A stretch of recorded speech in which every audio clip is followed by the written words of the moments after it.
د وروستیو کې د ډاډمن امنیت یو مهم راز دا هم کېدلی شي چې اوس ټولې چارې په قانوني بڼه مخ پر وړاندې روانې دي او یوه یې هم د مخابراتي شبکو د سیم کارتونو ثبت او راجستریشن دی. د لوګر ولایت د مخابراتي شبکو ولایتي استازي وایي چې هره ورځ لسګونه ثبت او راجستر شوي نوي سیم کارتونه پلوري او د یاد بهیر ښه والی تاییدوي. راجستریشن سیم کارت‌ها اولا از کارهای غیر قانونی جلوگیری میکنن که از سیم کارت هیچ کسی سوء استفاده نمیتونه، چون سیم کارتی که ثبت نباشه هر قسم سوء استفاده از او صورت میگیره در جامعه. دیگر روزانه تا 25 تا 30 سیم کارت ما اینجا فروشات داریم. د ورځې شل تر 15 پورې دغه سیم کارتونه خرڅوو.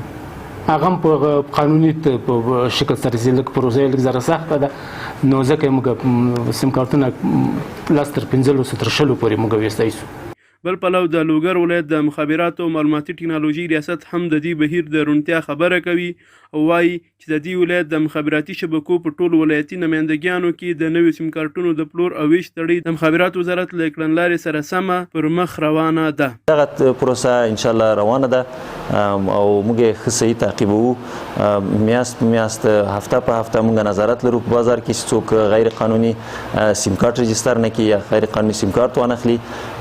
نو په دغه پروسه کې موږ جدي یو، ځکه دې کې د عام د ولس لپاره خیر ده، د اختطاف، غلا، جرم د هر څه نه مخنیوی کیږي او هم د حکومت لپاره سهولت ده.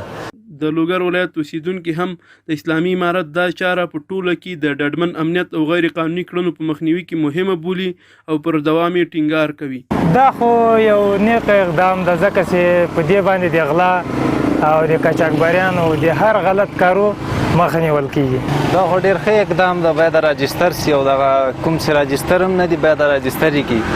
دې کې د غلا د قاچاقبرانو د هر څه مخه نیول کیږي او دا ډېر ښه اقدام. د یادونې وړ ده چې د اسلامي امارت په راتګ سره لوګر کې لا تر اوسه د غیر قانوني سیم کارتونو د ویش او پلور کومه پیښه نه ده ثبت شوې.